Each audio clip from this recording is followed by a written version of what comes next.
Kita beralih ke kasus sengketa Pilpres di Mahkamah Konstitusi, Saudara. Salah satu yang menjadi perdebatan dalam sidang sengketa Pilpres di Mahkamah Konstitusi kemarin adalah soal kehadiran Menteri Kabinet Indonesia Maju sebagai saksi terkait dengan tudingan kecurangan Pilpres. Awalnya tim hukum Anies Muhaimin yang meminta kehadiran 4 menteri di pemerintahan Jokowi untuk hadir di sidang sengketa hasil Pilpres. Tim hukum Amin menilai para menteri ini bisa menjelaskan soal dugaan penyaluran bansos yang tidak wajar di masa pemilu. Hal serupa juga diminta oleh Ketua Tim Hukum Ganjar Mahfud Todung Mulya Lubis. Sementara tim hukum Prabowo Gibran menilai permintaan agar hakim menghadirkan menteri untuk bersaksi kurang tepat meskipun mereka menyerahkan sepenuhnya keputusan soal ini kepada Hakim Konstitusi.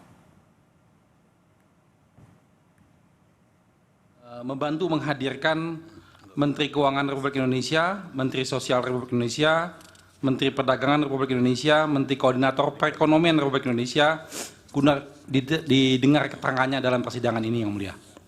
Terima kasih, Yang Mulia. Ya, nanti kami bahas itu. 4 menteri ya. 4 menteri, Yang Mulia, betul. Permintaan ya dari paslon 1, sebab kami juga ingin mengajukan hal yang sama, Yang Mulia. Kami banyak sekali mengajukan hal-hal yang berkaitan dengan bansos, kaitannya dengan kebijakan fiskal, dan yang lain-lain. Maka kami juga ingin mengajukan permohonan yang sama, tapi karena sudah diajukan oleh pemohon 1, kami mendukung apa yang disampaikan oleh pemohon 1. Maka mungkin sebaiknya itu tidak diperlukan. Kedua, bahwa perlu juga dipertimbangkan relevansi daripada kehadiran daripada Pak Menteri tersebut untuk perkara ini.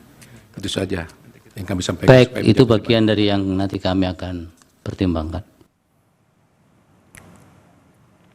Saudara, Mahkamah Konstitusi membuka peluang menghadirkan sejumlah menteri dalam sidang sengketa Pilpres 2024. Permintaan ini sebelumnya diajukan oleh tim Anies Muhaimin dan juga Ganjar Mahfud. Ketua MK Soehartoyo menegaskan meski peluang terbuka, Mahkamah harus berhati-hati karena ada irisan-irisan keberpihakan jika majelis hakim memanggil orang tertentu sebagai saksi atau ahli dari pemohon. Oleh karena itu, jika dihadirkan, menteri-menteri yang dipanggil bukanlah sebagai saksi atau ahli pemohon, tetapi atas dasar kebutuhan mahkamah. Ketika mahkamah harus membantu memanggil, nanti ada irisan-irisan dengan keberpihakan itu, jadi harus hati-hati.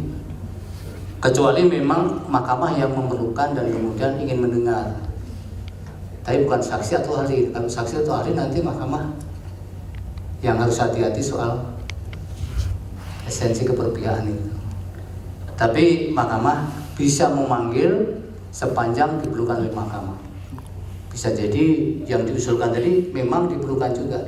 Itu sangat tergantung juga dari pembahasan kami di rapat majelis hakim. Ya, nanti kalau dihadirkan juga mahkamah yang memerlukan, sehingga para pihak tidak boleh mengajukan pertanyaan-pertanyaan